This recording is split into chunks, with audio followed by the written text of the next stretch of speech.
Welcome to our panel on educational experiments then and now. My name is Laura Gluckman, and I'm a science teacher in CPS, and I'm very much looking forward to hearing what our panelists have to say this afternoon. Thank you for coming. My hope is that through our discussion today, we're going to be able to think more deeply about the challenges of today's educational system in light of psychoanalytic ideas, learning from both the past and the present case studies that our panelists will present, and how we can recover, rediscover, and create another vision of education. Today's panelists are Amy Millikan. We have Bruce Thomas, Phillip Henry, and Patty Bode, who are speaking with us today about their work and about case studies of psychoanalysis within the educational setting and as well as community setting.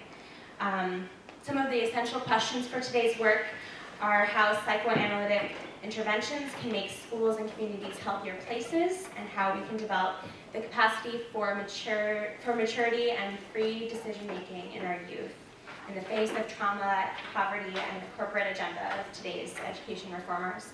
The educational aim of working together with young people towards a more participatory democracy and a fuller humanity becomes highly Sisyphean, as this is the theme of this weekend's conference. When there are institutions and systems and some very wealthy individuals who are set on profiting from the dismantling of public education. As we speak here today, there are thousands of parents and students and teachers and activists who are protesting the closure of 54 schools in Chicago on the south and west sides. These closures will produce traumas for children, families, and schoolhouses on top of traumas that are continuously ignored by those in power. But what is beautiful about this weekend is that there are these marches showing their efficacy, and that we are here together today to talk about how to move forward. So with that in mind, let me introduce our panelists. Amy Millikan is, Amy Millikan was my teacher. I am a subject, not an object of Amy's practice. And for 2 years, I reflected with Amy on both the social and the personal work of teaching. Amy directs the residency program for the University of Chicago's Urban Teacher Education Program. She teaches a year-long seminar and supervises teacher candidates who are about to embark on becoming CPS and teachers within other communities as well. Her interests include grassroots curriculum design, the teaching and learning relationships, and negotiating power within the classroom. Before joining UTEP, Amy taught elementary school for over 10 years in a one-room schoolhouse. I love it too. And I love all of her stories from that experience. So thank you, Amy, for being here today. And I look forward to learning from you again and always. Our next panelist is Bruce Thomas. And I was fortunate to meet Bruce a few weeks ago and to learn from his stories. Bruce Thomas's concern has been the fate of children, youth, and vulnerable adults in the hands of large public systems. For the last 3 years, Bruce has devoted volunteer time working in one public school in the Woodlawn community. So, the Woodlawn community right here, our neighbors. The outgrowth of which is the Vulnerable Students Initiative. He's developed this in collaboration with Erica Schmidt, who's also here today. So thank you, Bruce, for being here. Our next panelist is Phillip Henry, and Phillip is working, is a PhD candidate in history here at the University of Chicago. He concentrates on the cultural and intellectual history of Central Europe in the late 19th and early 20th centuries. So his focus is on the work of Viennese psychoanalyst and educator Siegfried Bernfeld, and over the interwar years. So he'll be presenting on that today. And Patty Bode is here today to talk about critical pedagogy and the philosophical construct and an action-based teaching strategy. Patty is the visiting associate professor at The Ohio State University in the Department of Arts Administration, Education, and Policy. advocating for students from underrepresented and underserved communities throughout her activist teaching career. So thank you for being here today, all four of you. And today, Patty will be presenting on critical pedagogy, Phillip will be presenting on Siegfried Bernfeld, Amy will be presenting a paper exploring how psychoanalytic moments and tasks within the pre-service teaching program that she's working in help to form self-reflective teachers. And Bruce will be speaking about the 8-year study. So, a fundamental reconstruction of secondary education. So, let's begin with Patty's work today. Thank you for being here. Hello, everybody. First, I want to thank the organizers of the conference with a special thanks to Jeremy Cohan. Let's give him a round of applause here. Jeremy invited me to participate in the panel, and I've seen him doing a lot of work behind the scenes leading up to this. So it's exciting and inspiring to see graduate students exerting their knowledge in a really engaged way. So thank you for that. My paper focuses on education reform and the role of critical pedagogy, and I hope to do this in this brief time frame with 3 components. And before I say that, I just want to say that this is all within the assumption that public school contexts and the belief and the argument that public schools are a cause worth fighting for and to achieve the ideal of full participation in a democratic society. Flawed as they may be at times, and I think overstated their flaws at times, with a special shout out to the Chicago Teachers Union and the families and kids of the schools today. So the 3 components that I'm going to use are first an examination of the socio-political context in which critical pedagogy was advanced and continues to thrive. Second, a really abbreviated definition of critical pedagogy in 2 parts, philosophical construct and action-based teaching strategy. And third, an argument for the relevance of critical pedagogy in contemporary U.S. public schools with a special focus on urban settings as a means to become more fully human, in the words of Paulo Freire, whose work is highlighted in my paper today. And I will do that with an example from real-life practices in contemporary classrooms. So I'm actually going to start with that one. The real-life practice that I want to tell you a little bit about is, I have many examples. I'm going to tell you about one.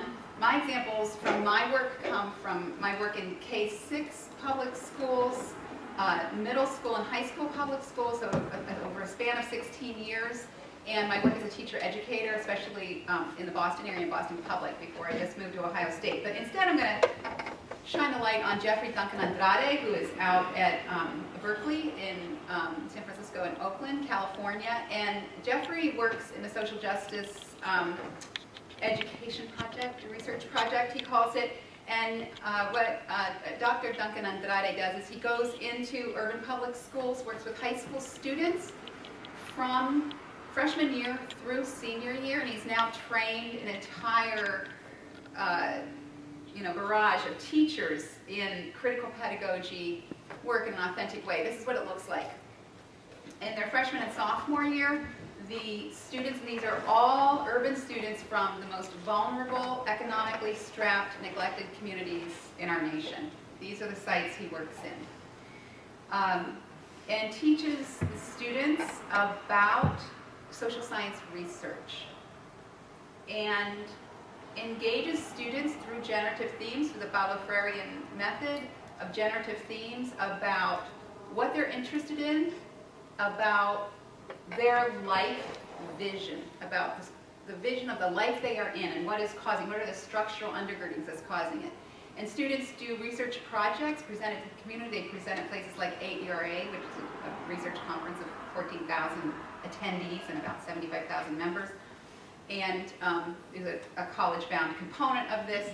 And I just came from there less than a month ago, so I really wanted to share it with you. So the students, for example, presented on housing as a human right, as asserted by the United Nations. And then did a thorough analysis with a statement of the problem, an explanation of methodologies, an analysis of their data, and their implications and action plan in highly formalistic and really academically rigorous ways.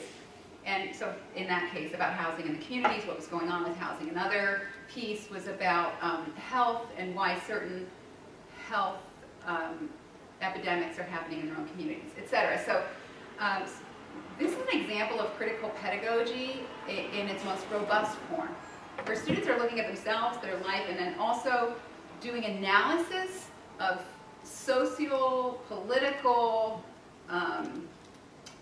economic structures that are shaping their lives and finding ways to push against that and create a counter-narrative for their own lives and the lives of their communities. And that's a very Paulo Freirean, it's very rooted in Paulo Freire's work. So I wanted to start with that, just so I could bring you there so that it's sort of on the ground running before I provide where I'll go to next, which is the socio-political context of defining critical pedagogy. And from the outset, I want to suggest an alternate view of ed reform than the one set forth in the description of our panel in the program. Our panel said something like, as current reform efforts seem incapable of addressing the real problems and even making things much worse, how do we recover another vision of education, etc. Which I believe, forgive me if I'm misinterpreting, I believe it's implying that there actually has been ed reform efforts over the past decades and the past century that were effective and productive. I guess for all is the implication. And I just want to respectfully assert that this could be an erroneous and possibly overly romanticized assumption about ed reform efforts, specifically the progressive education movement. Certainly some productive, exciting advancements have been made in the past and currently are. But I just want to push against that and say I do subscribe to and espouse many and most of the goals of progressive ed movement.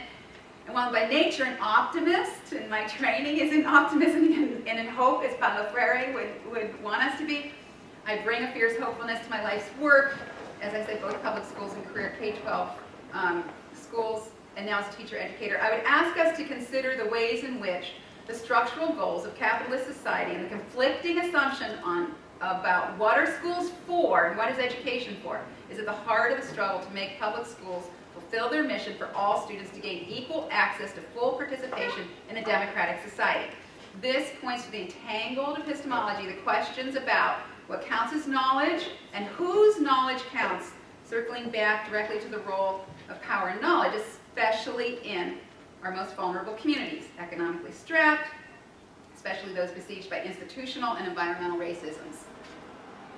So, to define critical pedagogy in its social political context then, drawing from that, looking at John Dewey and the progressive education movement, which did bring extraordinary change and perspective to the project of public education and its philosophical framework, yet, with the hindsight of 100 years, my caution is that we don't overly romanticize the accomplishments of that movement and look squarely in the eye the problems of exclusion based on race especially that plagued even visionaries such as Dewey, was constrained partly by his socio-political context and partly by his own limits about who was included in democracy, and I would ask you to see the work of Tom Fallis of the 2010 Ed Researcher article from 8ERA.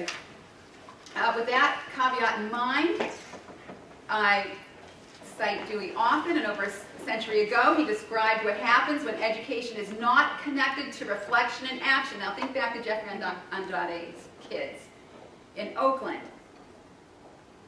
The ways in which he teaches teachers and the youth to connect the reflection to action. So when Dewey wrote, information severed from thoughtful action is dead. Right? A mind-crushing load, he adds. So he advanced a philosophical and, importantly for this conference, psychological frame on teaching and learning. And he said, the teacher is not in the school to impose certain ideas or to form certain habits in the child, but is there as a member of the community to select the influences which shall affect the child and to assist him in properly responding to these. So what is the role of the teacher? Centered in that is what counts as knowledge and whose knowledge counts. Thus the teacher becomes a partner in the learning process, guiding students to independently discover meaning within a subject area. So his 1916 text, Democracy and Education, and subsequent text, Artist Experience, remain on my must-read list for every student in my teacher education program, along with Paulo Freire's Pedagogy of the Oppressed. These two have resculpted the landscape of public education permanently and continue to do so. The precursors to critical pedagogy can also be found at the same time period in U.S. history as Dewey and African American scholars, such as Carter Woodson and W.E.B. Du Bois, who advanced self-knowledge, indictments of market-driven knowledge, segregation, argued for inquiry-based examination of historical texts and the ways in which history was taught, especially within African American frame and experience. So within this U.S. landscape, I also want to pose the international influences on critical pedagogy, namely the Frankfurt School, which a lot of times when people pick up Freire, they tend to pick up Paulo Freire in isolation. So this is my point about the socio-political context. So critical pedagogy, of course, has deep roots in the Frankfurt School, propagated internationally then in the 60s and 80s especially. And as Marxism was extended by critical theorists such as Theodor Adorno of the Frankfurt School, they influenced Paulo Freire, who in turn inspired the work of many current ed reform theorists such as Henry Giroux, Michel Fine, Erica Miner, many more, Peter McLaren, the late Joe Kinchelow, and Shirley, his name I'm forgetting, the last name.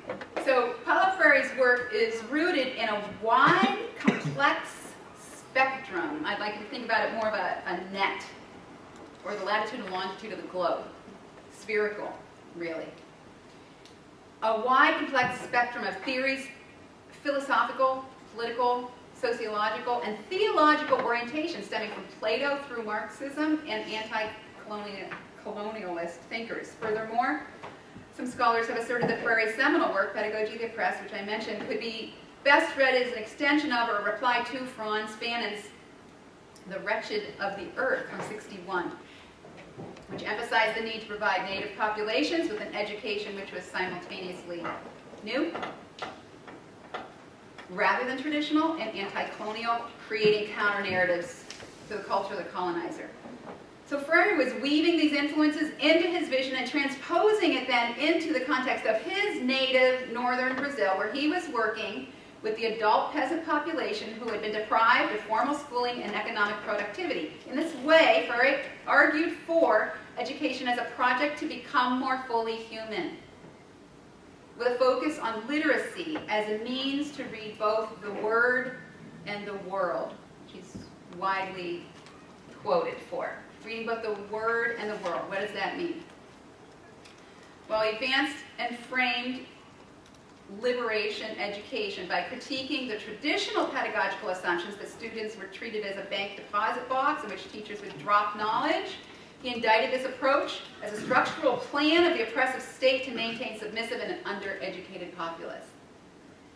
So he said in Pedagogy of the Oppressed, and he called it the banking concept of education. Implicit in the banking concept is the assumption of a dichotomy between human beings and the world. So you see this dehumanization over and over in his work, and this notion of becoming, that we are in the process of becoming more fully human, and that's through what we now call critical literacy, which is the frame of Freirean work on literacy, of the reading of the world. The dichotomy between human beings and the world. A person is merely in the world, not with the world or with others. The individual is spectator, not recreator in the banking concept. How am I doing on time? You have about 3 minutes. Okay. 3 more minutes? Okay. Yeah. So Freire's emphasis on being the creator of one's knowledge and therefore imagining that becoming a more fully human is reiterated throughout his work in advancing critical pedagogy. Of course, in addition to the historical and international philosophical movements, Freire was ignited by the Latin American Volksgeist of liberation philosophy at his time, most pronounced by Argentinian theologian, philosopher, historian Enrique Dussel.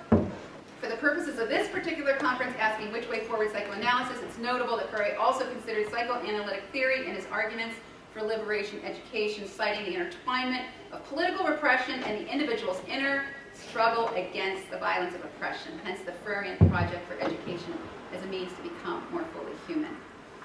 So what then is the role of critical pedagogy in this project? Simply stated that knowledge is neither neutral nor apolitical, that everything we do in education is political, even though it's generally treated as if knowledge were neutral. Often anything that's not neutral is left at the schoolhouse door. Ira Shore provides a lot of examples about that, which I'm going to skip over. And just tell you a little bit about my work with Sonia Nieto, that, what we argue for in schools with 3 primary goals with critical pedagogy in mind is that the 3 projects of tackling inequality and promoting access to equal education, 1 primary project of schools, raising the achievement of all students and really looking at what we mean by achievement from a critical pedagogy lens, and 3rd, think about Jeffrey's work with his kids again, providing apprenticeships as critical and productive members of a democratic society. So I'll stop there for now. Thank you so much, Yeah. Patty. Thank you. You brought up a lot about reflection and action, and looking forward to questions about that. Our next panelist is going to be Phillip. Okay, so this paper will focus on the psychoanalytic educator and social theorist Siegfried Bernfeld in the context of the reform pedagogy movement in early 20th century Central Europe. Right. Sorry, Thank it's you. going to get close. You can hold it like a performer. That's difficult to coordinate. Thank you. Sorry about that. No, it's great. Thank you.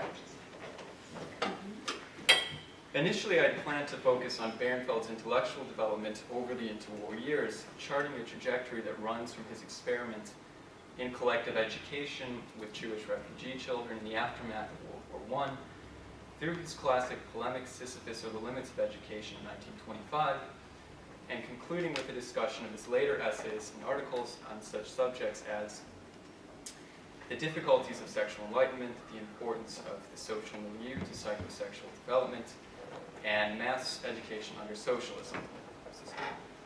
This distance. Down. Down. A little bit more. And towards your mouth. Yeah, that would be great. Thank you. Just project. That's okay. We'll be fine. In preparing this talk and looking back over my notes in these texts, however, I realized that while it would be possible to trace a line of development through all of these diverse critical works, it would require sacrificing and neglecting the complexity and open-endedness of each. That is, in a sense, it would require sacrificing what makes Bernfeld such a unique and important thinker. So instead, I decided that it would make more sense to focus on what is generally recognized as Bernfeld's most important contribution to psychoanalytic pedagogy, this text Sisyphus or the Limits of Education, and to try to situate that in the context of the reform pedagogy movement that it critiques. Sisyphus represents Bernfeld's most sustained and critical engagement with the institutions, practices, and theories of education of his day. As one historian has argued, it represents a personal liberation of sorts for Bernfeld, in that in criticizing the dogmatic beliefs and naive hopes of reform pedagogy, Bernfeld was in fact distancing himself from his own earlier ambition to develop an emancipatory education. While I think this oversimplifies things somewhat by distinguishing too rigidly between a supposedly naive early Bernfeld and a later critical pessimistic one, since in reality I think this polarity continues throughout his work.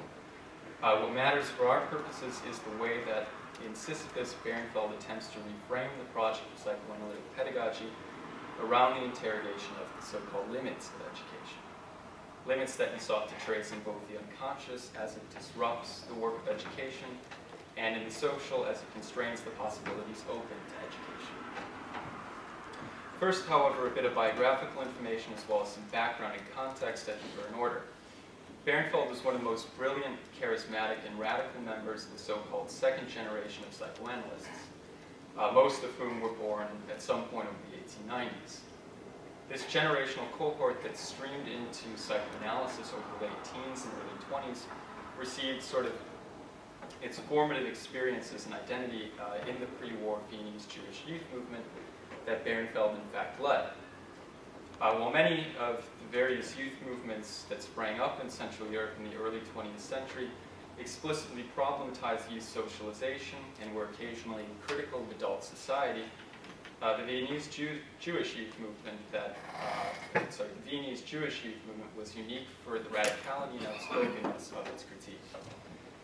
Its members sympathized with socialism and feminism. Those movements argued for the rights of youth to sexual promiscuity, and advocated for a form of education in which youth could be fully self-determined.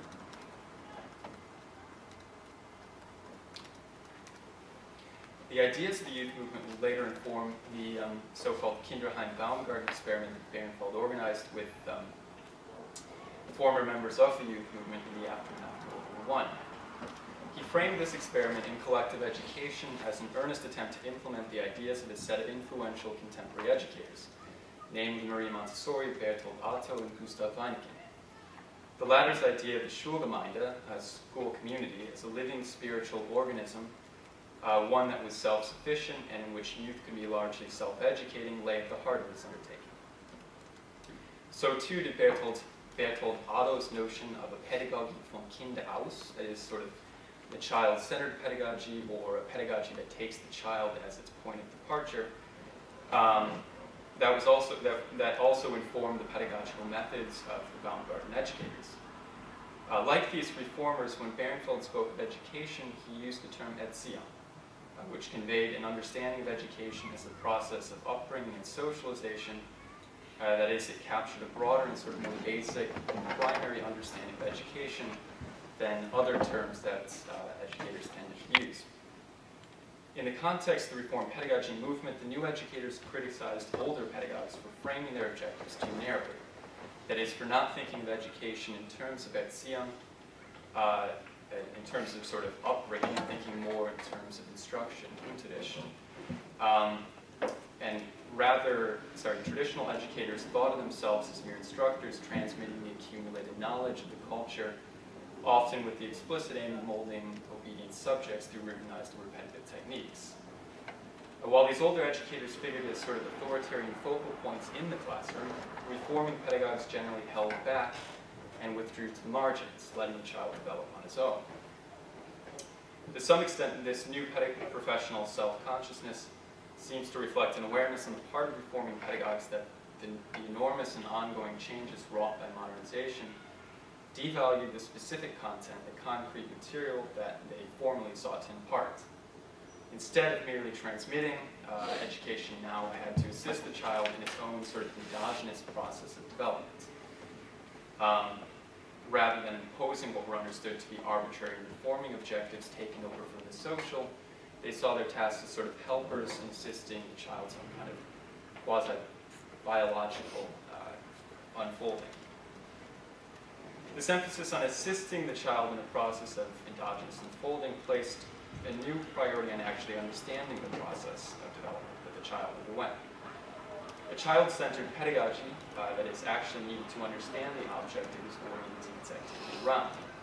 At the same time, though, as they sought to understand the child, reform pedagogy as a movement was animated by a sort of utopian pathos, which saw the child as sort of a source of salvation for contemporary culture and society. It was thought that by letting the child develop freely, education would create a new kind of person from which a new society would ultimately emerge. The period in which Bernfeld wrote Sisyphus was thus one of enormous pedagogical optimism. At the time, there were an increasing number of voices, this is the mid-1920s, expressing doubt and skepticism regarding the hopes invested in education, but the belief that a new society and humanity could emerge through education was actually quite alive and well. It's fundamentally this belief that Sisyphus sets about critically deconstructing. The first thing to note about Sisyphus is that it's actually, as a text and as polemic, it's quite unclear at times whether Bernfeld was criticizing the naivete of reform pedagogues who believe that education can transform the social, or the cynicism of older, authoritarian educators for whom education represents simply the best means of reproducing the structures of class domination. And I think this conflation is quite intentional. By failing to take into consideration either the unconscious or the social parameters in which formal education works, reform pedagogues, even progressive ones, offered a humane justification for a fundamentally conservative system and a socially reproductive process that they fundamentally don't understand. In Sisyphus, Bernfeld aims to simultaneously expand and deepen education theory in order to push beyond the self-understanding and good intentions of reforming pedagogues and to get at what it is that education really does to the child. This critique shifts its gaze back and forth from the social to the psychic, and in the process opens up an uncanny dimension to education that unsettles the assumptions of these reforming educators. The sum total of social reactions to the child's development deserve to be called education, Ehrenfeld contends. Education is thus fundamentally a social process, yet the theory of education focuses solely on questions of instruction, and thus, as he puts it, mistakes a part for the whole. What is missing in this perspective, in fact occluded by it, is an awareness that, to quote, the educational system as it has emerged and changed continually in the last few centuries is a complex social accretion that produces consequences and effects of which the teacher's activity is but one. But instead of thinking about how the school as an institution educates, pedagogues look upon it as if it were merely a sum of pair groups between a fundamentally good child and a well-meaning supportive erzieher. As a result, the extent to which education in the sense of Erziehung inevitably constitutes a radical, invasive curtailment of the child's drives is overlooked. The school is an essential part of this process in Ehrenfeld's view, this process of repressive socialization, and its function for him is analogous to that of sort of the angels standing watch before the gates of paradise, preventing return to a lost state. At the most basic level, the task of education is to prevent adulthood from being a turning back. Hence it is, quote, compelled to act counter to the children's inherited urges and against their spontaneous desires and interests. Originally, in less differentiated societies, the inculcation of these prohibitions had unfolded through the intense violence of initiation rituals that symbolically enacted the death and rebirth of the initiate. The sadism that formerly had been compressed into these rituals, however, far from disappearing from education, has simply been spread out over a longer interval. Quote, the humanization of the means of education has been accompanied by an extension of their duration. So, in order to conceive of themselves as mere facilitators of the child's development, pedagogy is forced to overlook the basic function of education and to flatten or distort its object of study, the child itself. The fundamental and for Ehrenfeld insurmountable limit of education is its socially reproductive function. Even its misrecognition of its own work serves this conservative end in that by misconstruing education as a pair relation, the school serves as a preparation for receiving other groupings as enlarged families later in life. That is, it leads to a confusion of economic and sexual spheres.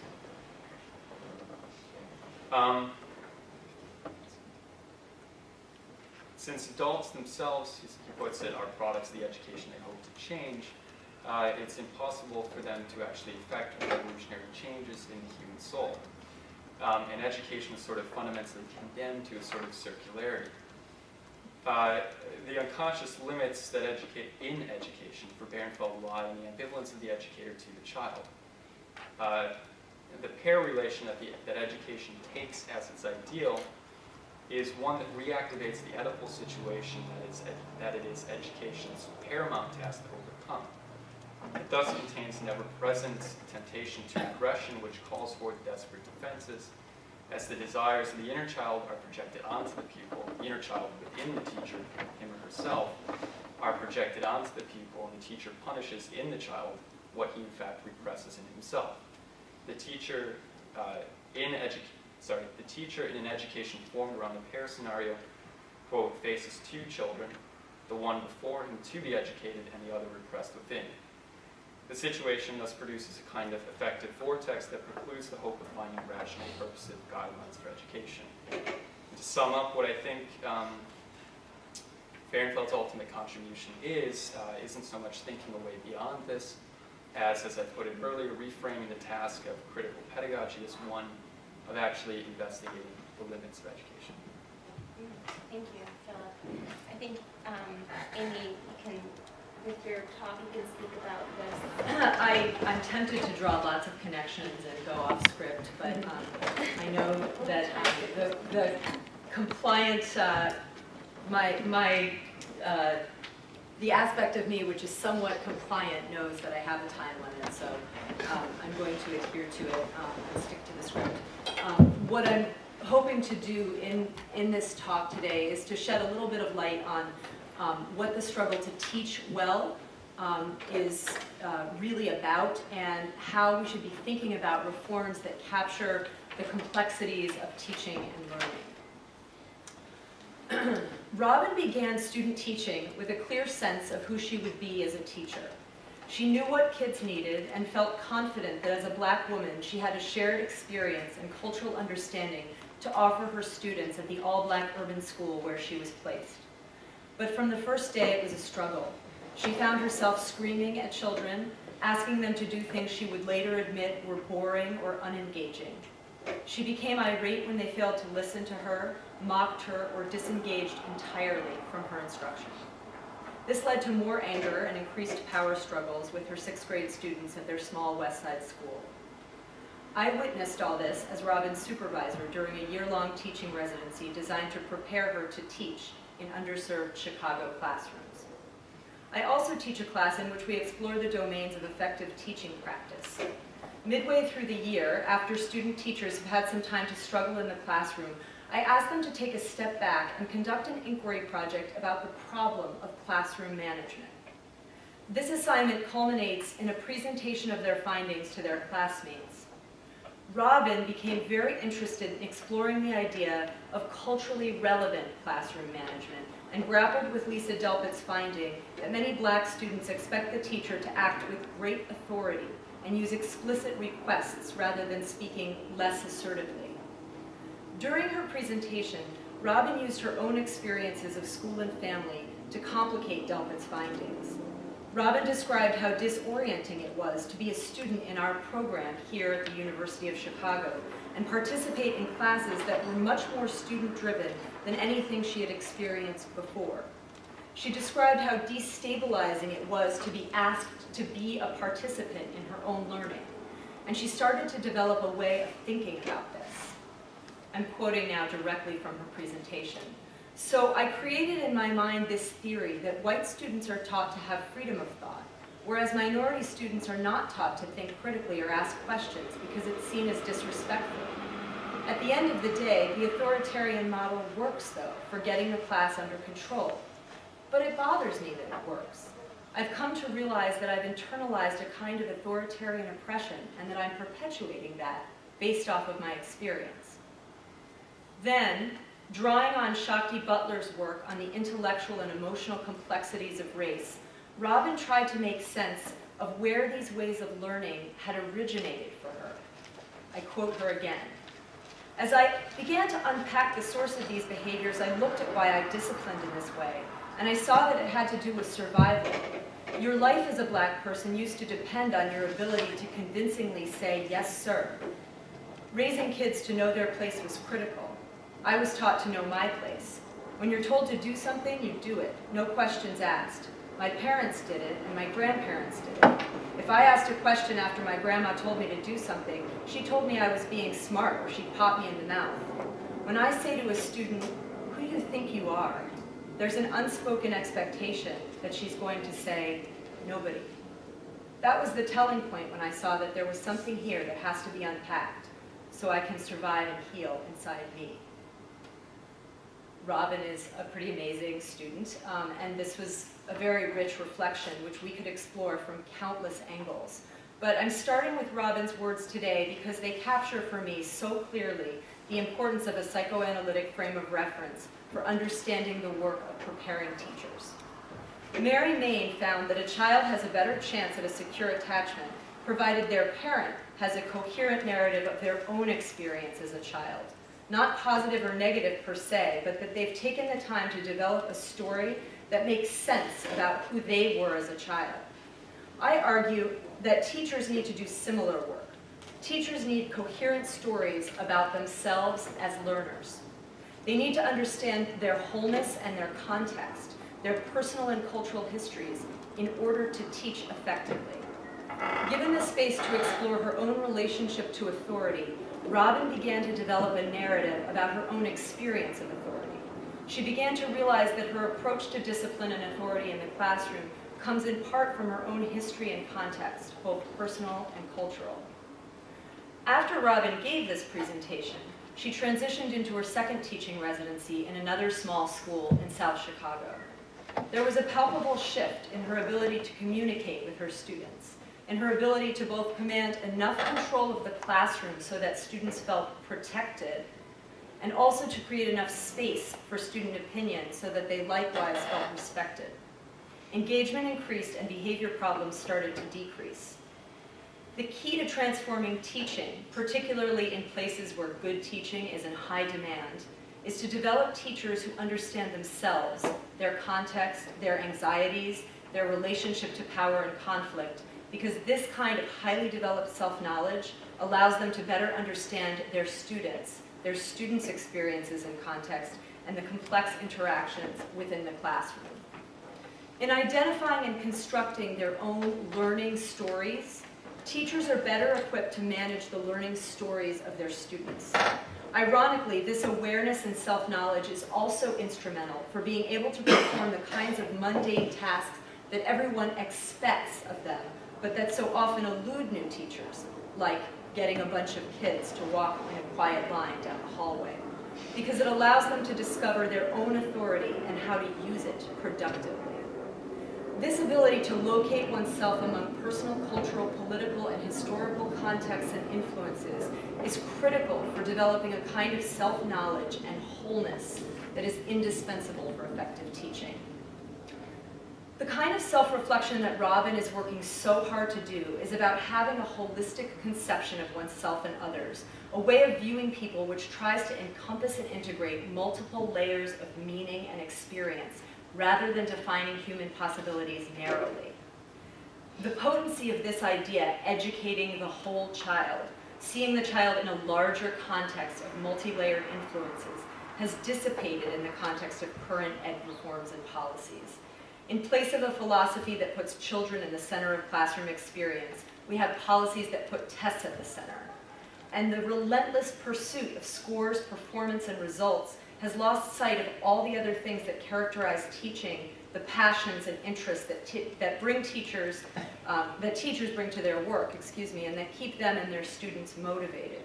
So the task of helping teachers develop reflective capacity, and certainly Dewey's notion of intelligent action, and the task of helping them cultivate learning stories, situating themselves and their students within larger overlapping stories, amounts to an act of resistance in the current education landscape. There's ample research that points to the value of a reflective practitioner, but little of it speaks about reflection as a tool for developing what I call split vision. Because my students are forever caught between the twin perspectives of teacher and learner, they have a unique opportunity, the chance to split their vision at all times, to experience the role of learner while a student in the university, and then to use that experience to inform the role of teacher in their student teaching placements. In order to develop teachers who have the capacity to see children as whole, as contextualized, as people who need to make meaning of themselves and their experiences, my teachers first have to experience what it's like to be seen as whole and contextualized learners themselves. To illustrate what I mean by this idea of split vision, consider this brief exchange between myself and Rebecca. She emails me requesting that I look over a plan of hers for a second or third time. She writes, "Sorry for all the emails. I know I take up so much of your time. It's selfish, I know." I provide her with some feedback on her plan, but then I provide unsolicited feedback, which I actually think is more important than her lesson plan. I tell her that I don't think she's being selfish, but that rather I think she wants some attention. I hear people talking about kids who want attention a lot, and I often hear people talking about it like it's a bad thing. It's of course natural to want some specialized attention. You can't always get it, especially if you're one of 30 kids with a teacher, and so you have to learn to tolerate it when you can't have it. But it's normal to want it. I ask her to think about what it means to equate her own need for attention or her students' need for attention with selfishness. I consider moments like this to be an essential part of my practice in the preparation of teachers, because these are the sites where teachers can explore their relationship to themselves as learners. Teaching, especially in the context of the schools where my teachers work, creates strong defenses, and in interactions like these, there is opportunity to sort through them a little bit and to begin to substitute self-awareness for defense, to sharpen and hone one's own learning story. The temptation to push away a child's emotional need and see it as pathological is a natural defense that teachers engage all the time. By seeing and unpacking it and having that behavior named in themselves, teachers can start to depathologize it when they see it in their students. This matters because a child, or a grown-up, who wants your attention is communicating something important about their experience in the classroom. The teacher needs to be able to tolerate those communications, whether they play out in the form of attention-seeking, revenge-seeking, fear, anger, or the like. Miriam Elson calls this the narcissistic vulnerability of new learners. Teachers have to understand the unexpected hostility that arises, and which is often extremely difficult to tolerate, by which students cover up their shame of not knowing and their fear of failure. Elson suggests the image of a holding environment, in which the empathic understanding of the teacher creates conditions which allow the student to reveal what they don't know. How scary it is to feel ineffectual for a student or a teacher, and yet how important it is not to break contact or shame someone for their limitations or lack of knowledge. New teachers need this holding environment so that they may later become the holders for their students. Sorry, I lost my place. Which implies that we as teacher educators must learn how to tolerate the unexpected hostility ourselves and use it to shine a light on the complexity of whole people in their respective learning situations.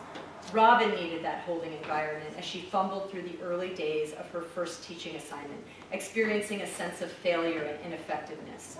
She needed empathic understanding from us so that she could reveal what she didn't know. So, why is this so hard?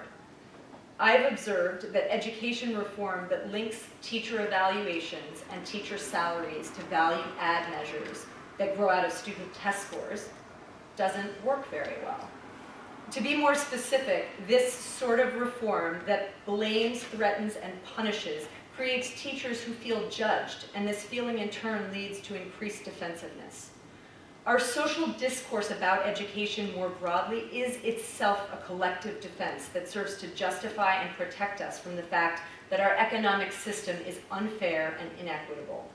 The hysteria over the educational reform of poor students of color is based in a defensive reaction to contemporary American economic realities, and it buffers us from looking too closely at our own privilege and power. These test-based reforms successfully protect us from what we don't wish to see, namely that we don't live in a meritocracy where anyone can achieve with hard work and high expectations. And I think that the results of this positioning have forced the move away from holistic education, something that I am trying to piece back together with my teachers. Put another way, we are experiencing a failure to contextualize. We regularly take people out of context. We see parts rather than wholes in order to preserve our own defenses. The rhetoric around the achievement gap is a great example of this. Many reformers cite closing the gap as the main project of public schooling. They position this achievement gap as something that can be closed without attending to other gaps, like the housing gap, the food gap, the healthcare gap, the transportation gap, and so on. And they believe that good teachers are all we need to solve this problem. And if we tie their test scores to their teaching, then we'll know who's good and who isn't.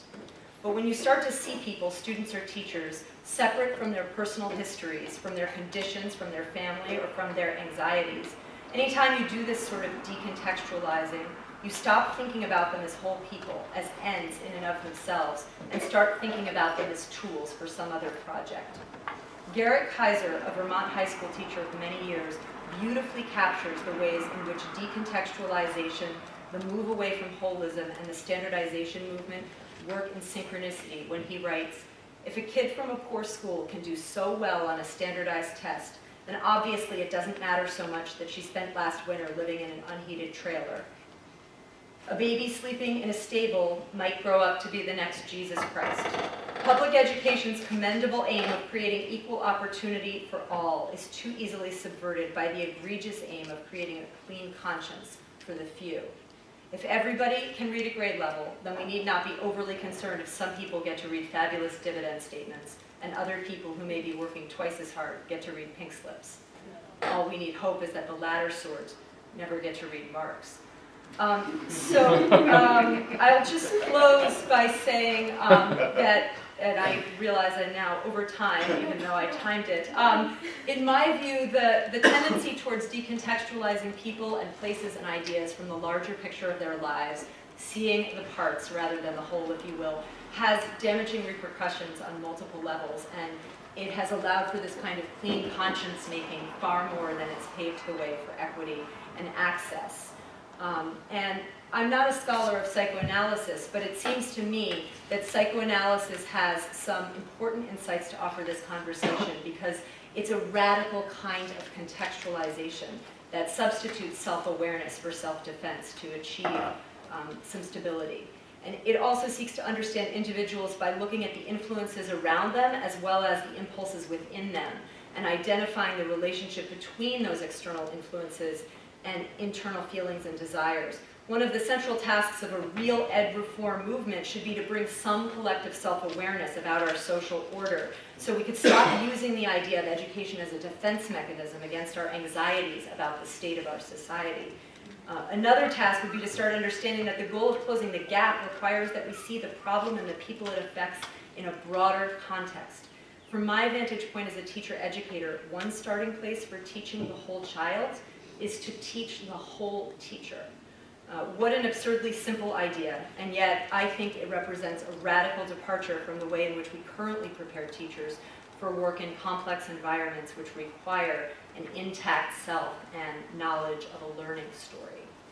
I've gotten to know Amy a little bit in the last couple of months, and we discovered one important commonality. Growing up, I went to a one-room schoolhouse in New Hampshire, and she taught in a one-room schoolhouse in Montana. And we're still figuring out the consequences and implications of this, but I suspect they're profound. So I'm going to tell two stories, one long, one short. The long one is about the 8-year study.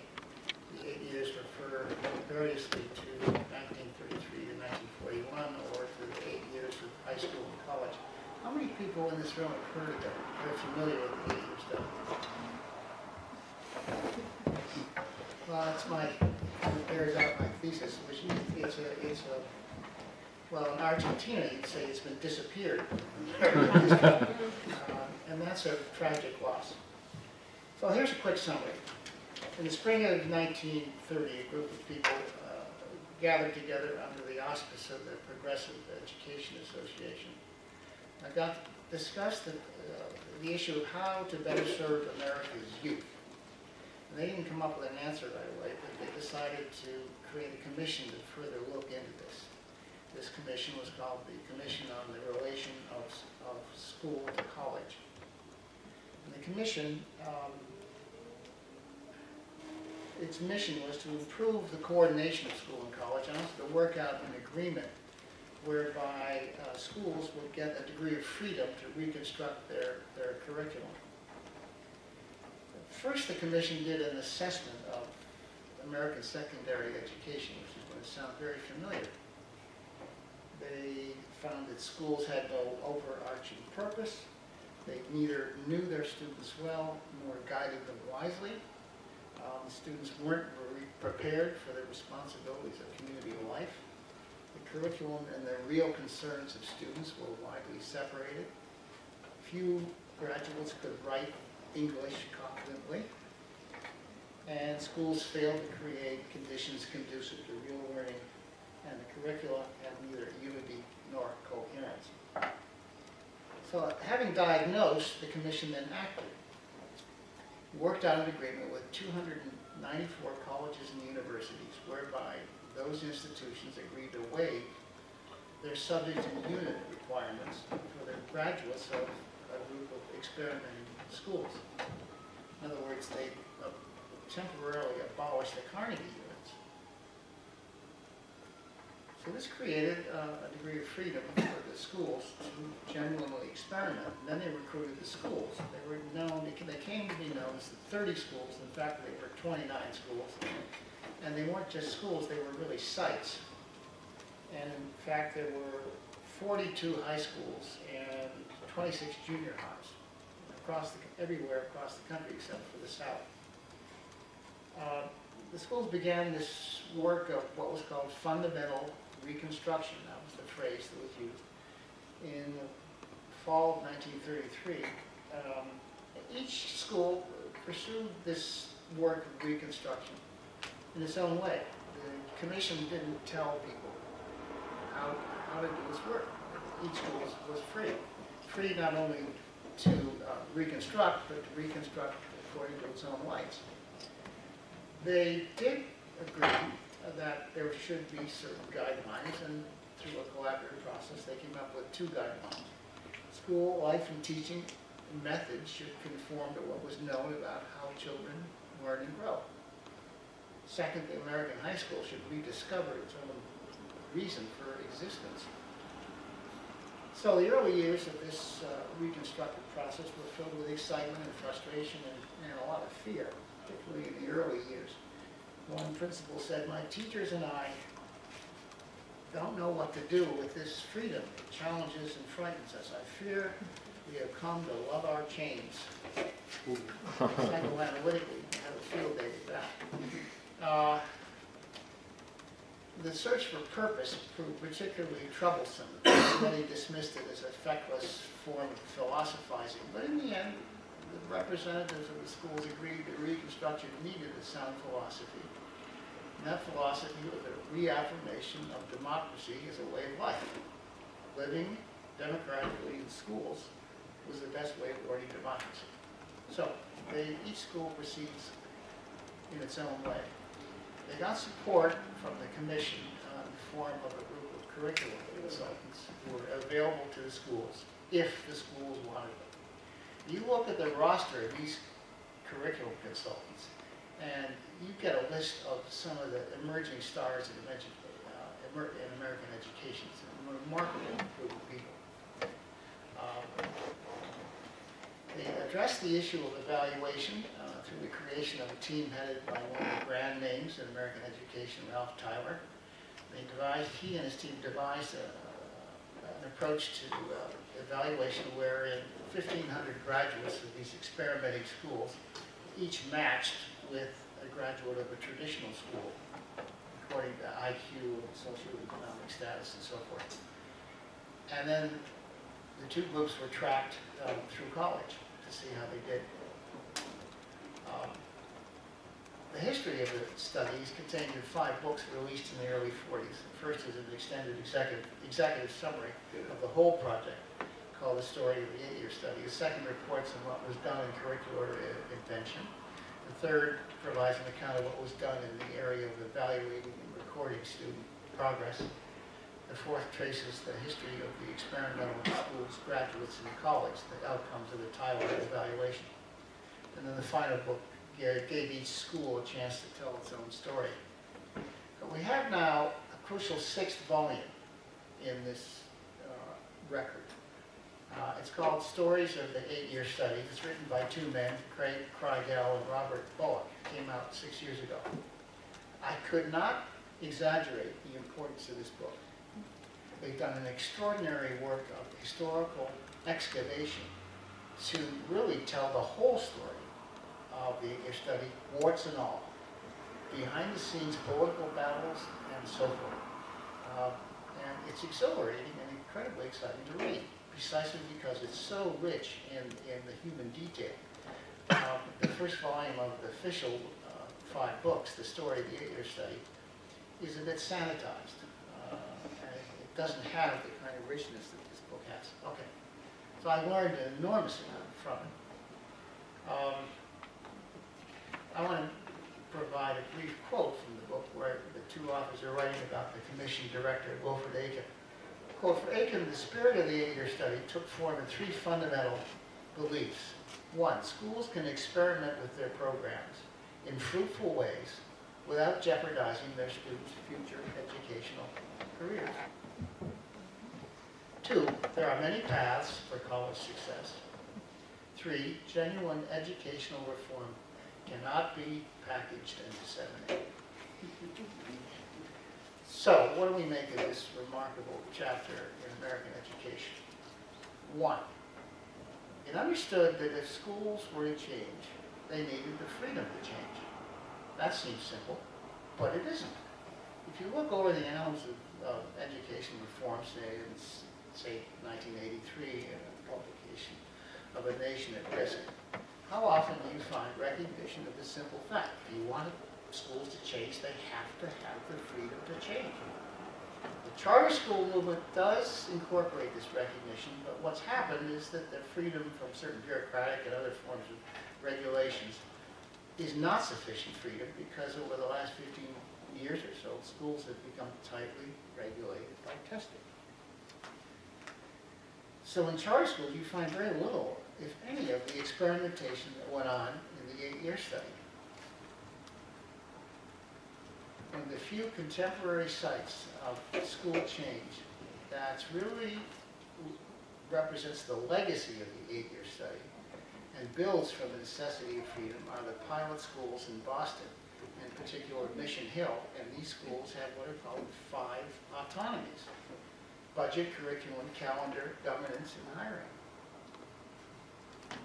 And they're, a well-kept secret in the United States. Even the earliest of the schools have been going since the mid-90s.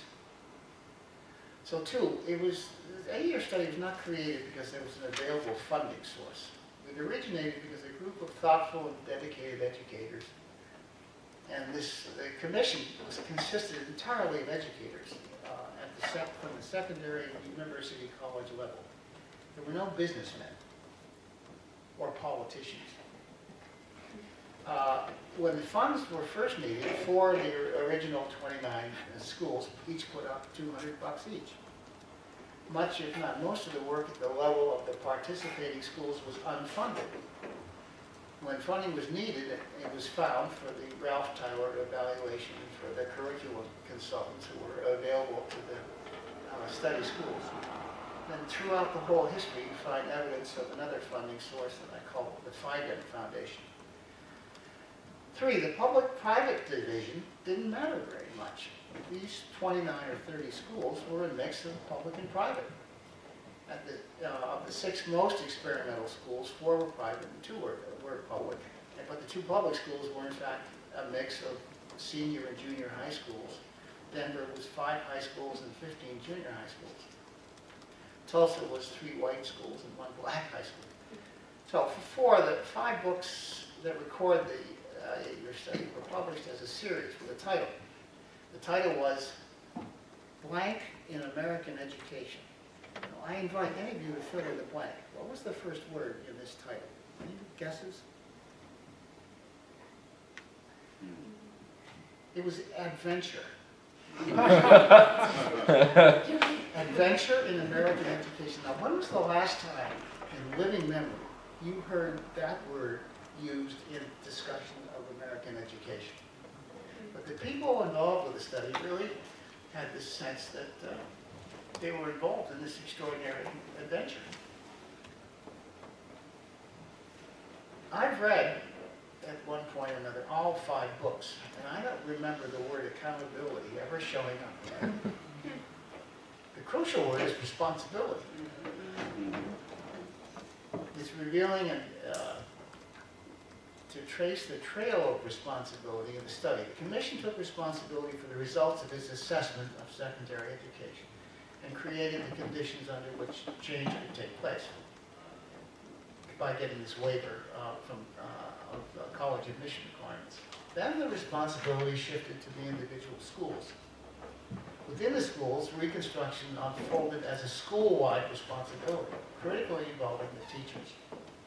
When it didn't, when responsibility tended to be confined to a couple of school head and a few chosen teachers, it didn't work very well. This logic of democratic participation proved inexorable in its procedural encirclement, and it roped in students. it recognized that each pupil, of course, makes the decision as to what will be learned. So a number of the schools evolved methods of joint teacher-pupil planning. 6, the study was a remarkable blending of the we and the me, the individual and the group, the collective. Schools met as a group to resolve key issues of purpose and philosophy and guidelines, but then it each went its own way. But in going its own way, each school had the support when it wanted it from the collective in the form of these curriculum consultants that were made available through the work of the commission. One of the durably best books on school change that we have today sounds many of the same themes. John Goodland's A Place Called School. He summarizes his philosophy of school change and school practice in a few words: every tub on its own bottom. As a society, we are criminally irresponsible in ignoring our wise elders. Goodland is high on the roster of those elders, along with Seymour Saracen and a few others. And John Goodland, still alive and writing at the age of 95, is basically been ignored. 7, Wilfred Aiken's belief, powerfully verified by the 8-year study, that schools could experiment with their programs in productive ways without jeopardizing the educational future of their students, would fall on deaf ears today. Too much is at stake. You can't wander too much off the track, otherwise your child's not going to get into Harvard. So finally, if I step back from the study and abstract some key meaning from it, the result is one word: adult. The study was conceived and animated and evaluated by adults. And what I mean by that is people with authority commensurate with responsibility. One of the crucial responsibilities of adulthood is that for the preservation and protection of childhood. We know psychoanalytically as well as in other ways that an experientially rich childhood, people with a variety of trustworthy, interesting, and self-knowing adults, is one of the really reliable guarantors of a happy and productive childhood. So school is one text within the larger context of childhood. Are we meeting the basic requirements of a good childhood in our schools? Are we filling our schools today with adults, as I've defined adulthood? In fact, the sorry and sad fact is that school systems unleash infantilizing forces precisely on those people whose adult qualities we most need, teachers and principals. Well, okay. I don't think I exaggerate on that. I have in my office a copy of the script that was given to the principals of CPS schools targeted for deaf. This script prescribes the words that the principals are to use in explaining to their faculties what CPS has decided, and they were told, don't deviate from the script. I have a second story, but I don't think I have time for it. If you'd like to bring up any points from it within the discussion between panelists, yeah, Okay. absolutely you can. Well, it's just that, again, it dates from roughly the same time. It's a story of a remarkable school superintendent in California who figured out a way to help the children of the Dust Bowl, the children of migrant workers living in federal camps. And it's narrated in a wonderful book called Children of the Dust Bowl. And the man, I bring him forth, his name was Leo Hart, because he's just an exemplar of the kind of adult that we want in the lives of children.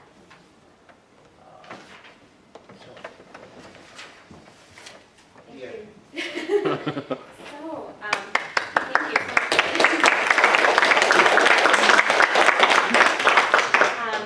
Let's open it up for discussion between panelists. First for a few minutes, and then we'll take questions and comments from our audience members. Panelists, were there any points that you would like to talk about in regards to the reflective adult, the type of adult that we would like in the classroom, as well as the fluidity between role of teacher, student, and like thinking about what is within in both the child and the adult. Phillip, you're nodding your head. Oh, yeah, Yeah. yes, I was. Yeah, Thanks. sure. No, I just have very brief remarks. I thought it was very fascinating what you were saying about the importance of teachers being aware of themselves as students and their own experiences, not just as educators, but as those undergoing education. Primarily so they're aware of the way that they respond, the characteristic responses to their own students. And there's an interesting parallel in the interwar period. You see in Bernfeld's work in particular, there's an attempt to increase the self-reflexivity of educators, but there was also a general sort of thrust in the psychoanalytic movement, or that branch of it that went into education, into pedagogy, to educate the educators. And Freud himself at one point said there's no better preparation for the profession of educator than actually undergoing psychoanalysis. So you know that education can generate resistances in the educator, or defense mechanisms and those sorts of responses. So I just thought that was interesting. Thanks, Phillip. I actually wanted to follow up with something Bruce said. Thank you so much, all of you, for your comments and your papers. But I've done a lot of work in Boston pilot schools, so I was really excited to hear you talk about them. My office was a 5-minute walk from the Mission Hill School, and so my student teachers, I teach art teachers, by the way. That's my field, and my department is I teach young people who are of all ages who are becoming art teachers and doing research in art education. And the Boston pilot schools, there are several things they have in common when you release those 5 freedoms. For one thing, the arts are alive and well in a period of our unprecedented period of our history when the arts have been exterminated. And what principals and schools are trying to do to recover and reclaim the arts is heroic, but it's remarkable to see the Boston pilot schools. They are not perfect places. No school is a perfect place.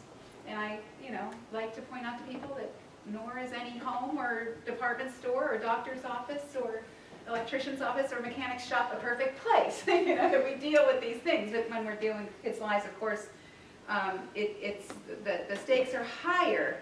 But notably, I wanted to respond to why are they the best kept secret. And my experience is that the cantankerous relationship between the Boston Teachers Union and current mayor Tom Menino and the Boston structure of the city, they don't like the pilot schools because teachers are in charge, So what's beautiful about the pilot schools, I think, is really critical because I'm a huge opponent of the charter movement, a huge opponent of it. Because the teachers are not unionized, and 1 out of every 6 charter schools fails miserably. Now, if 1 out of every 6 public schools failed in the way that charter schools do, there would be blood in the streets. But so I think that's problematic. And also, something like 60 or 75% now charter schools are privatized. They're for profit. So that's another problem. But pilot schools are public schools, unionized teachers, with the freedoms, and it's an amazing thing, but it's political, it's about political will. But the Boston Teachers Union, the most recent Boston pilot school to open was the Boston Teachers Union School, which I did a project in for a year ago. So it's an exciting place. I'm really glad you brought it up. I just went to Mission Hill, so I'll tell you a story about that. Mission Hill is in the process of releasing a series of 6-minute videotapes called A Year in Mission Hill. You can see these on their website. They keep adding one every couple of weeks until they have a total of 10. And they're marvelous to watch. I was talking to my host at the school about this, and she said that they provoked an enormous amount of interest in the country and in the world, except in Boston. Yeah. Boston, the Boston Public Schools won't put up any links to these videos on their own websites. It's really very sad. On the subject of charter schools, one of the nasty little secrets about charter schools in the United States is that a number of them are controlled one way or another by this very mysterious guy named Fethullah Gulen. Anybody heard of this dude? He's a Doesn't Turkish. sound like a real. He's a Turkish, religious leader who lives in the United States, has a rather vast empire, which includes a lot of charter schools. They're for-profit. Yes. They're for-profit. These are for-profit institutions using public money. I mean, this is outrageous. It's outrageous. It's egregious what's going on with charter schools and public money. So, one of the things I didn't address was, Risha, why didn't the 8-year study have more of an impact? And that could take a couple of hours, but one answer I would certainly advance is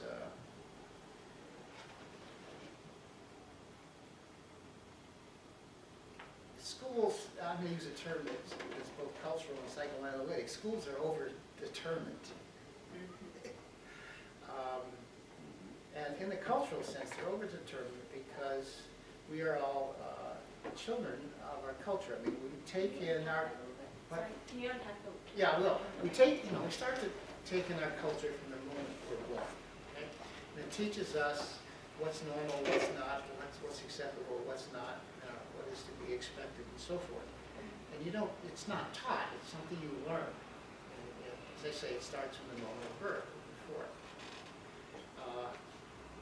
And this comprises a body of knowledge, so to speak, or assumptions, or axioms, that I would call WEC, what everybody knows.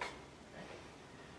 And then WEC is institutionalized and legalized in documents like the Illinois School Code. I've actually read that.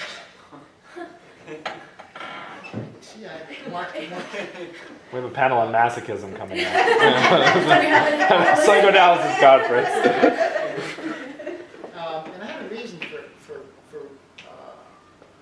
reading it. I wanted to even kind of distill the governing regularities of American schools into a list of 10 or 12 or 15 axioms.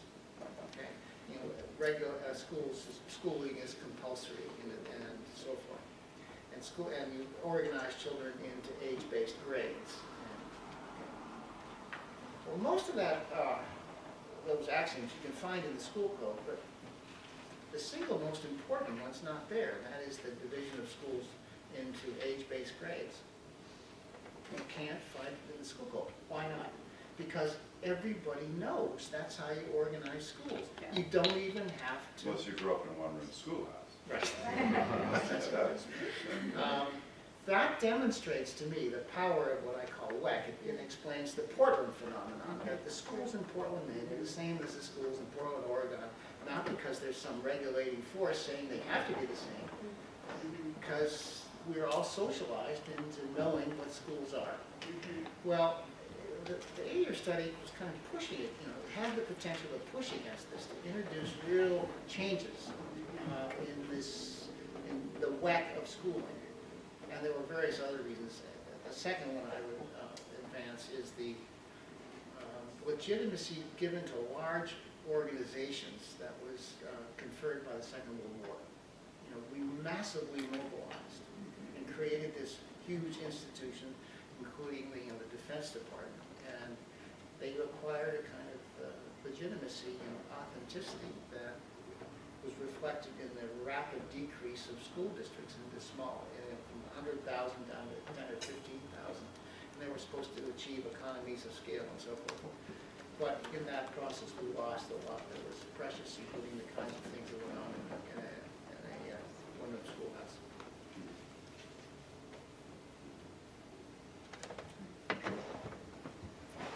I'd like to hear about the Dust Bowl story. Oh, all right. Well, it brings tears to your eyes. This man, Leo Hart, became, this takes place in a little town called Arvin, just south of Bakersfield. And there was in or outside of Arvin, one of these federal migrant camps created by the federal government to house migrant workers. And this man named Leo Hart became superintendent of schools and got to know kids at the camp. He'd go out and hang around with them, take off his tie, and take off his shoes and walk around and hear their stories about life in the panhandle and life on the road and life in the camps and then life in the schools where these kids were called all kinds of names and terribly mistreated. And he decided that it was his responsibility to do something about it. So kind of like Huck Finn, he figured out a way to act in a slightly devious way. He went to the school board president. He said, look, let's declare a state of emergency, overcrowding emergency. And then we can build a new school. And I'll build the school and it won't cost the system anything. And we'll build the school right on the grounds of the camp so all these nasty children don't have to go to the good schools of the town of Arvin. Well, the school board president loved it because it solved a huge political problem for him at no cost. Perfect. So Hart located a group of young teachers around the state of California. He brought them in, and he got 50 kids from the camp. He bought a flatbed truck out of his own funds, and he began collecting materials. And on a day in September 1940, they all came together and started building the school. In 4 years, the good burghers of Arvin wanted their own kids in the school because it had its own swimming pools, it raised livestock, a garden, it had a C-46 airplane that one of the teachers brought. It was just a really vibrant place for kids to be.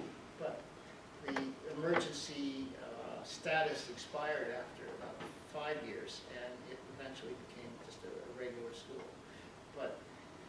And so many good things in education, in school creation are ephemeral. They come and they go. They tend not to last. But here was this remarkable man that meets my definition of an adult.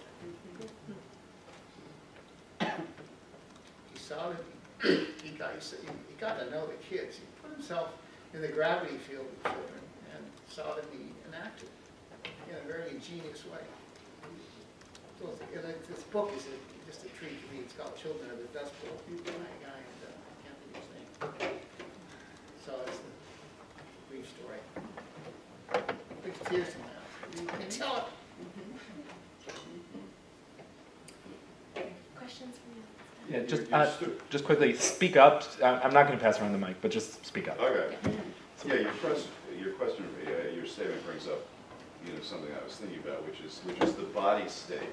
We were thinking about the mental stuff you get in, but you were saying the fact that every school in America, you can walk into one in Nome, Alaska, blindfolded, and one in Biloxi, Mississippi, you know where you are. You're in a kind of Skinnerian box. This thing you just described does not happen there.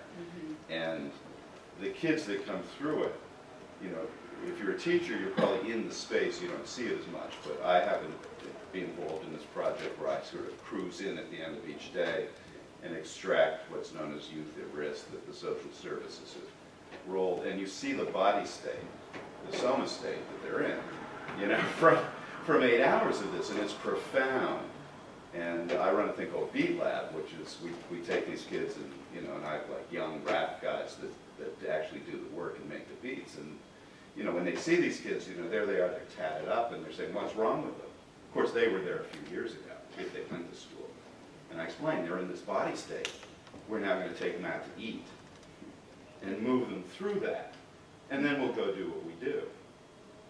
And that's what, to me, coming in is profound. I mean, that you're in this thing, that 8 hours of it puts the kid in this armored place where, we've developed this whole ritual to move them beyond that, and then we can do what we do.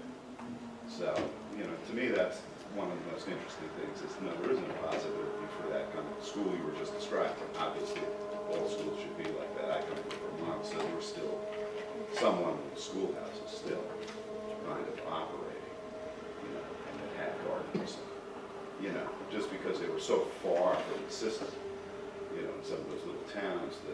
creativity can happen, but that's what's profound to me is almost this body state that they come out with at 2:30. One of the stories I recall from my one-room schoolhouse in New Hampshire was in the middle of the year one year, a new girl arrived who proudly announced that she was in 7th grade. The teacher said, well, you don't really have 7th grade, I'll put you in 8th. Exactly. You don't really have to.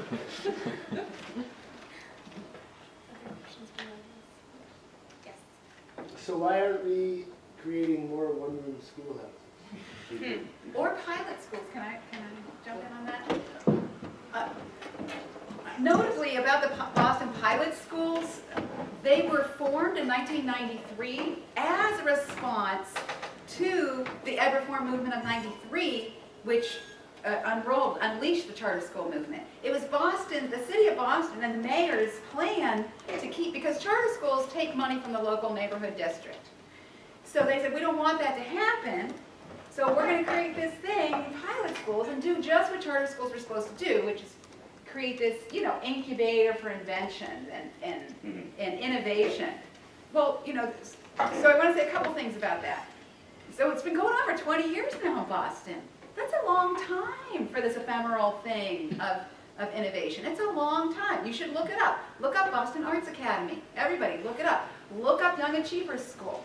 Look up the Mission Hill School. Look up the Boston Teachers Union School. They're all doing it. There's 8 of them for sure. There were 12. There's 8 for sure. I can think of the others in a minute. So 21 now. 21. The 8 that have been like for a certain period of time. So, so why aren't we doing it? Well, first of all, there is this chicken egg thing about why do you do innovation? You do innovation because you know it's good for kids. And the whole premise of the charter school movement was that the charter schools were going to show those bad public schools what to do. So there's this unspoken, this what everybody knows thing that gets asserted of we're going to have these charter schools, and then the public schools, charter schools are supposed to be public schools, but we have to still use this language of distinction. They're supposed to learn, the other schools are supposed to learn from them. Well, guess what? They hate each other. I was in public schools for 16 years. The charter schools started popping up. I didn't want to go there and study them. Are you kidding me? I'm working my tail off here. I'm doing a good job. I know what I'm doing with my kids. Why don't they come study me? So that whole thing started to happen. Like, are you kidding me?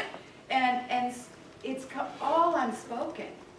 So you have this huge gap of political divide about what it means to be innovative and what you get to do. And for the longest time, charters didn't have to test anybody. They did not have to test at all. And in some states, they still don't. So can you imagine? Can you imagine that?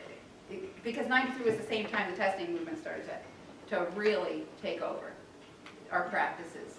So that's one thing, is that there is an unspoken goal about what innovation does and is for.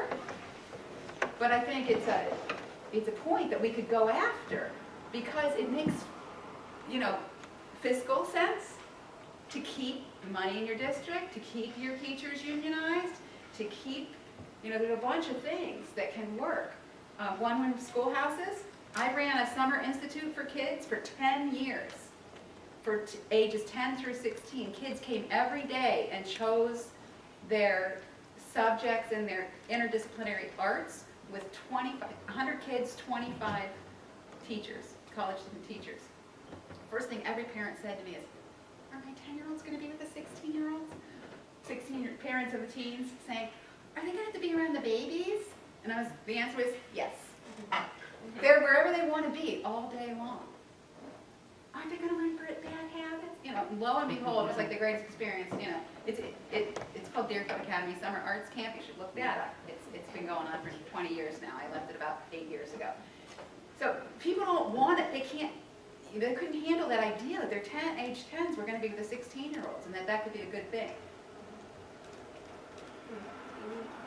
Well, I was going to say, certainly in Chicago, charters are subject to all the same testing regulations as other CPS schools, and in fact, that kind of becomes an interesting problem in and of itself in terms of in terms of what you have to do to actually get the charter, right? Like the kind of person or the kind of group that would actually want to form a charter has to implicitly agree to a whole set of norms that are already very operative in the system. I had an interesting conversation with a group of people once where we thought that maybe the way we would get a charter would be to propose a charter with an alternative form of assessment so that we could somehow bypass the testing that way, but that's pretty impossible.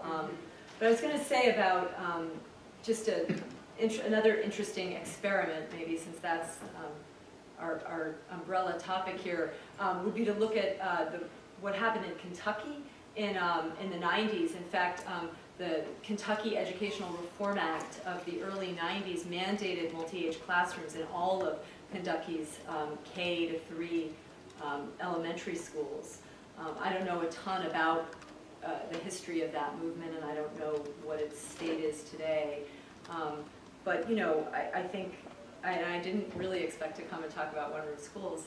It's sort of funny.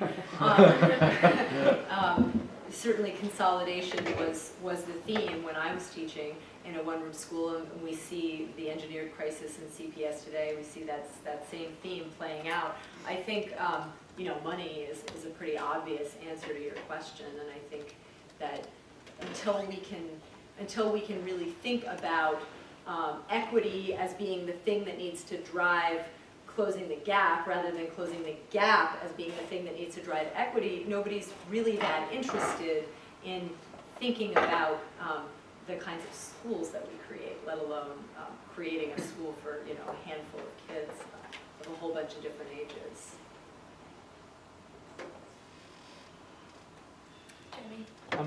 So I have a lot of questions. Thank you to everybody. I have a lot of questions, but I'll ask my most immediate one first, which was sort of to the two gentlemen in the middle. I feel like you both like exactly express the sort of two sides of my soul about thinking about education. Like one is that like, damn, like there's a bunch of shit that we can do, that like a person can do. You can open a school and there's like, things are so bad in so many places that like, you know, even a little bit you could be like excellent compared to what is, but with a little more than a little bit, like you could really make some profound changes in people's lives. And like there are examples from this from the history, and that's why I sort of asked us to come together to talk about experiments. On the other hand, I feel very sympathetic to Phillip's account of Bernfeld, which is, you know, the danger of this being a kind of self-sustaining illusion about, you know, what is a way of ignoring sort of the large-scale obstacles towards transformation, and the way that even like our most ambitious plans often end up, you know, contributing to the status quo or disappearing in the wash. I mean, one way this comes up is just the way in which like discussion about education tends to take place in its own kind of bubble, far away from as Amy was pointing out about, you know, the other gaps, right?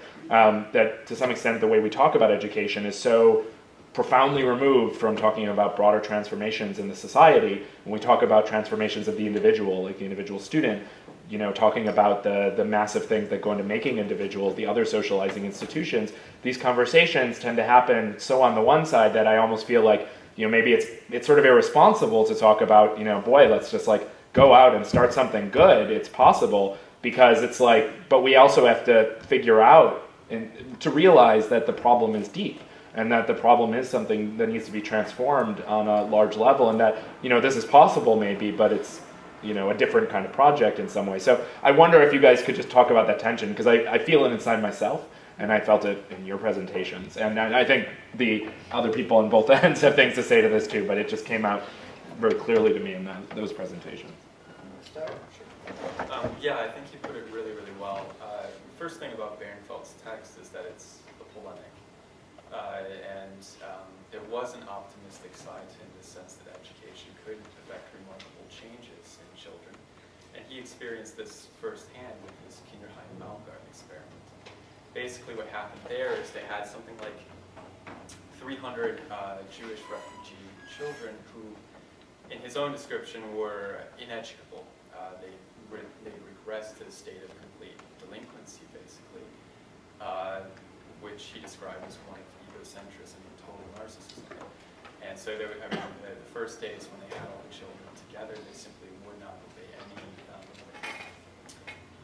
any sort of basic instructions. I mean, they were very committed to an anti-authoritarian education, so weren't providing all these directives and instructions, but children would do things like simply sit down and eat quietly. They were throwing food at each other and screaming, and everything. It was just a complete chaos reigned throughout the experiment. But by not really doing anything, by letting children,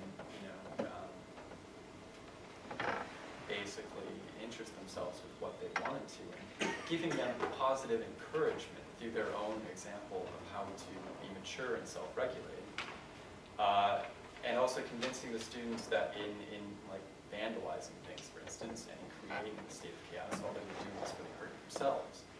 Effectually, they were able to bring about remarkable changes, and as he describes it, sort of in the psychic organization of the children. They became educable, they became capable of sublimating, they became basically social subjects instead of just these little delinquent children. But the encounter with the limits of education came in when kind of the people giving them, actually it was Rockefeller money that was funding it, largely this experiment, through, and I think it was the American Joint Distribution Committee, the Jewish branch. Actually, there's a lot of American money going into sort of humanitarian projects because the war in Vienna was experienced as a total social catastrophe. The children were malnourished, bereaved, traumatized, and there was a general recognition throughout society that education had to take on a sort of more erziehisch or educational responsibility in a broad sense of rearing and nurturing the child and not just instructing them. And so the Kinderheim-Baumgarten experiment needs to be understood in that context, but it was specifically the sort of anti-authoritarian and actually explicitly socialist agenda that they had, that they were trying to raise these children so that they could be socialist settlers of a new Palestine, actually. And it was with that they came into conflict with the people giving them money, and they effectively shut down the program, where they forced all the sort of socialist youth radicals who were running it and doing all this remarkable work they made their position untenable, so they had to resign. And so that's when Barenfeld became a big cynic, sort of, or at least that's how Anna Freud describes it. But his experiment was actually very inspirational, seminal for psychoanalytic pedagogy as a whole.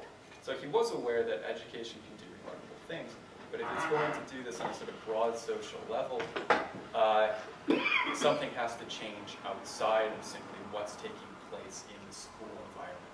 And he had sort of an integrated living learning community at his disposal, and so a lot more was taken into consideration there than you get, say, simply in the classroom. And there are all these other gaps that need to be taken into consideration if what occurs in the classroom is going to have any sort of deep, lasting effect on the child. So that's kind of, I mean, it's very similar to what you were saying in your talk. I mean, if you're not paying attention to all the other ways in which children are being educated and socialized, it's just not going to work. I mean, if you have hungry children, for instance, and they were dealing with a lot of really, really hungry children in the Kinderheim-Baumgarten experiment, education is almost impossible.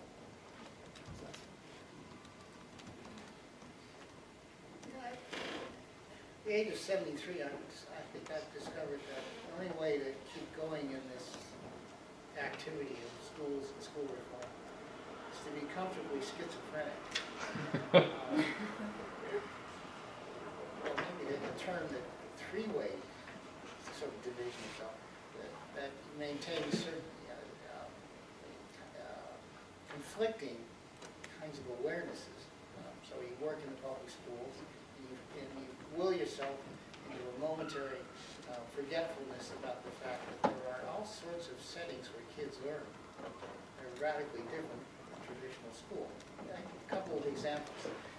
Anybody ever heard of the Sudbury Valley School in Massachusetts? Again, it's one of these well-kept secrets. It's a school that's been going since 1968, which takes every cherished precept of American schooling and throws it out the window. Okay? It's for kids ages 4 to X, to 18, 19. The kids are free to do whatever they want every day. There are no requirements. The only courses they have are those requested by the children. The kids have a central role in the running of the school and the hiring of faculty. And they do fine. Now, one of the founders of the school think that one of the secrets is age mixing. That you don't segregate kids by age as you do in a traditional school. Another related phenomenon, within homeschooling is a single term that encompasses an incredible variety of practices. And one of those subsets of homeschooling is unschooling, which is somewhat similar to Sudbury Valley in that unschoolers, and I have a very old friend who unschooled his son, the kids are left alone, and as they are in Sudbury Valley, and when they want something, the role of the adults is to respond and enable and support. And unschoolers tend to find their way in the world, and they need to go to formal institutions, whether they're from Sudbury Valley or out of an unschooling family. They figure out how to do it. The point is that in discussions, formal discussions of education in this country, there's absolutely no awareness that there are these other kinds of approaches to teach learning that can take place among kids. It's as if they didn't exist. Another point is that schools perform so many different functions in our society. Okay? They're child care institutions, ever more important as the home is emptied out. Okay? You've got to have a place to take care of kids. Second, they teach a lot more than what's in the formal curriculum, right? Just by the nature of the beast, what they are. Through the practice of giving grades, kids learn the importance of proxies. It's not that you retain the content of the course, it's that you come away from the course with an A. So if you went into an American high school and randomly stopped a bunch of kids and said, what did you get in English last year? No one would say, gee, I got a really great understanding of American Romantic poetry. They would say, oh, I got a B+. That's what you get. And these grades have exchange value. Okay? So you're learning about exchange value, and which is a nice preparation for the world of money, where what do you get for work? You get money. It's kind of irrelevant whether the work is intrinsically valuable. And the economic role of schools is enormous. Employment and all the subsidiary activities that are involved in this enormously expensive enterprise. So there's a huge sunken investment in schools as they are. And then there's this, we're unconscious social, cultural beings. It's very hard to break out of this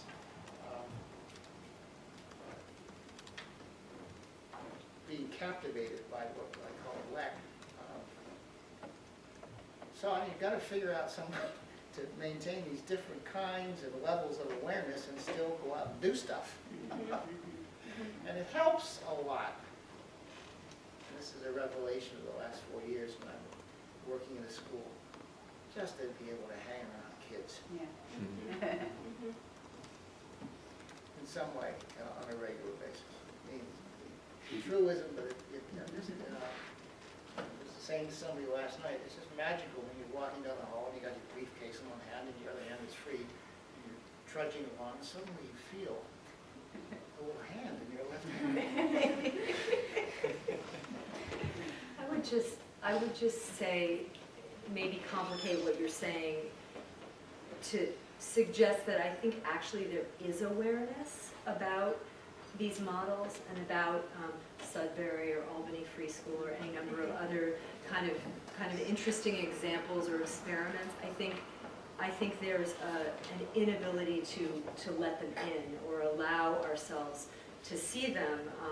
I think in part that grows out of this argument I'm making about the way that we've defended ourselves entirely you know, as a way to protect ourselves from what we can't know. And I think that really, I mean, you don't have to look too much farther than this institution that operates the lab school for the wealthy children of professors and operates 4 charter schools, and to say compare the mission statements of those 2 schools that are housed within the same academic institution, to see that there's a pretty explicit 2-tiered system at work here.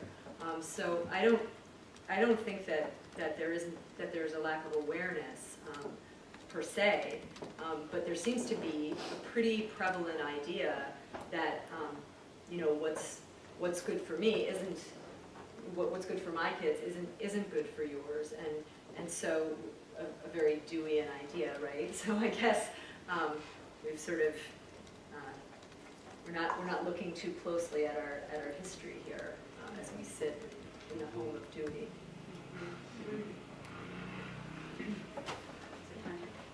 I wanted to add something to what Amy was saying about, I mean, really, to boil it into political will and also economic, which is tied to economic and social, so it's social stratus and also structure.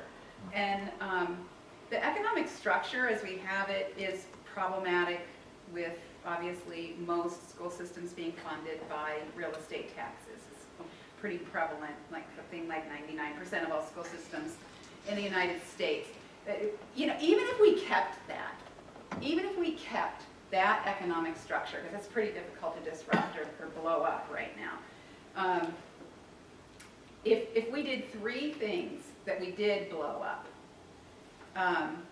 one, which is the testing, because the amount of money that billion-dollar industry now being driven by Pearson Publications, which I, in full disclosure, have a book published with, which indicts standardized testing. They don't even care because the book sells.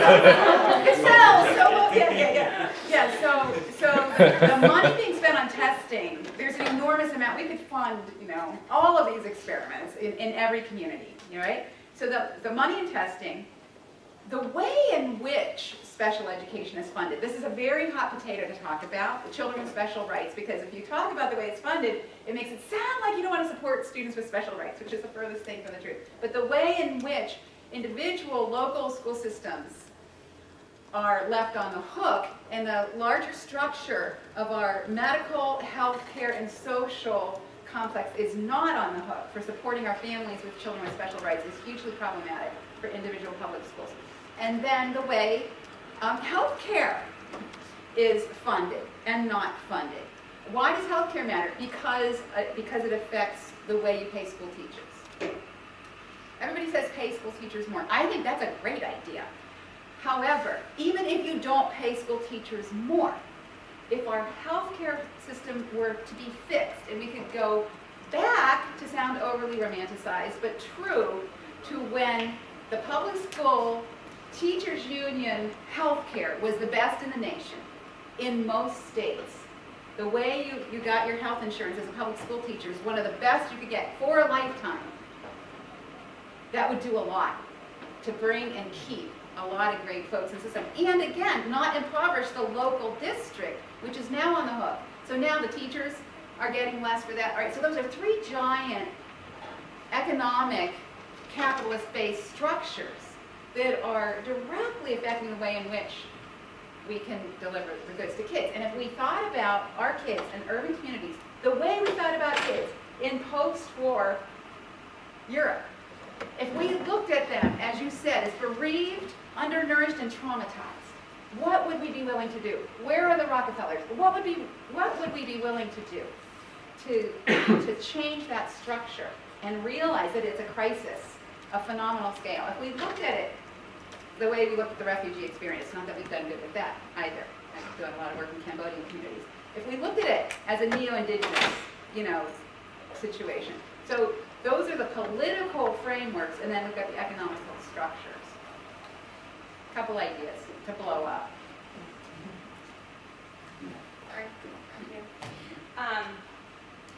We are running out of time.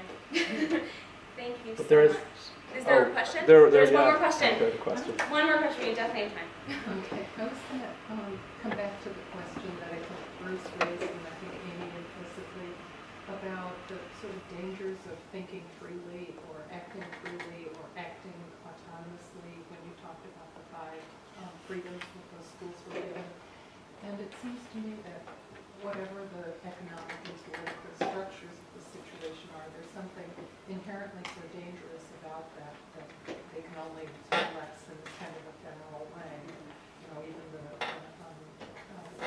school you described can't suffer from the consequences of that. And it seems to me that psychoanalysis does have something to say about the dangers of that kind of freedom and autonomy.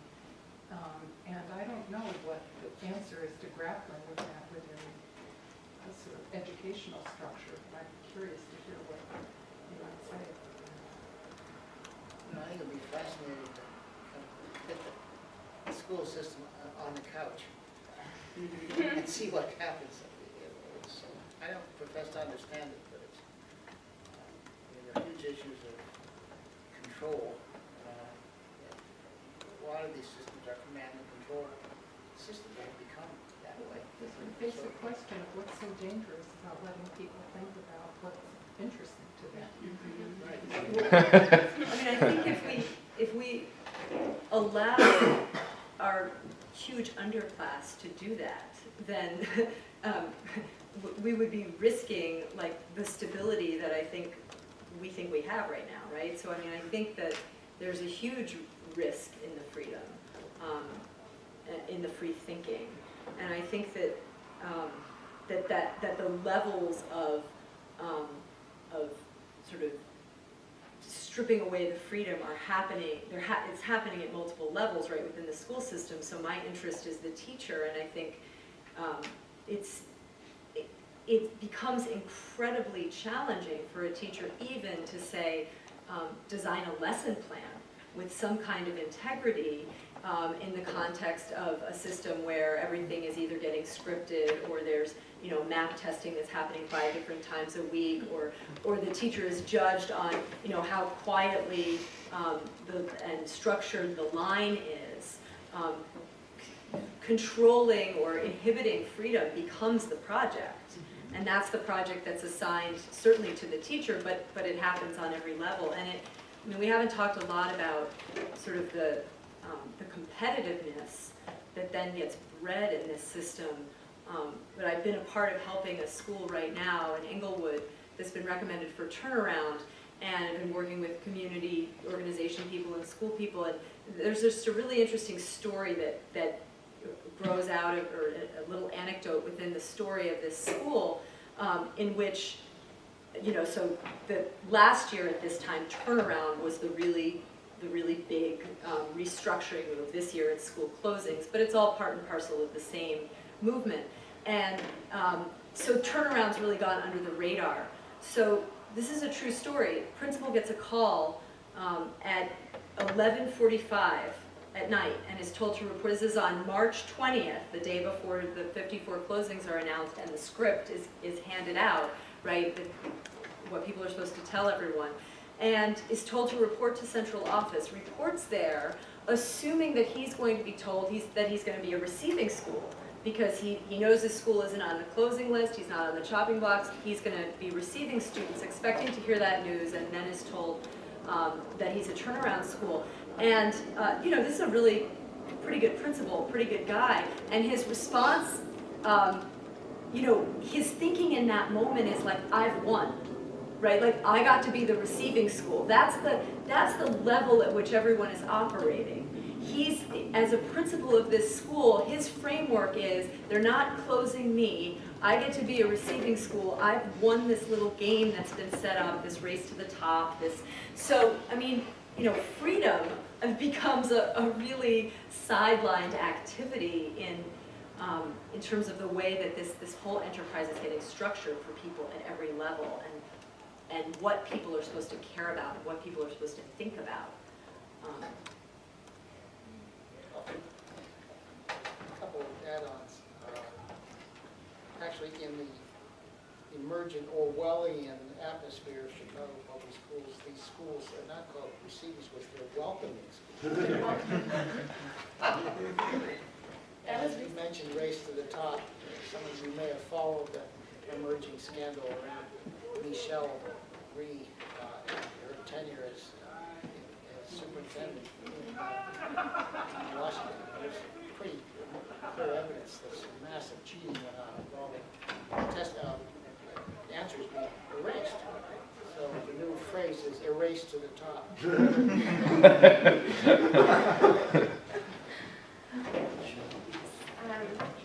Yes, go ahead. Yeah. I was just thinking about There's a how break. it seems like psychoanalysis and progressive education sort of share a struggle, in that psychoanalysis hasn't exactly caught on in a major way. I feel like it's still a fringe activity, and progressive education hasn't exactly caught on either. You talked about the wreck of, I think there's like the wreck of society, what everyone knows in society, and then there's like the wreck of family, or smaller societal groups, like kinship groups, and it feels like the wreck is so powerful that whereas psychoanalysis might be a process where you're unlearning or challenging the wreck of your family and kinship group, and progressive education challenging the larger societal wreck. Well, everyone wants to be successful in larger society, so moving too far to the fringes is dangerous. Freedom is dangerous. Using your freedom is dangerous. And everyone wants to be loved by their families and their kinship groups. So psychoanalysis is inherently threatening in that sense, because you're sort of going on creating yourself potentially outside the mold of the system that shaped you and created you initially.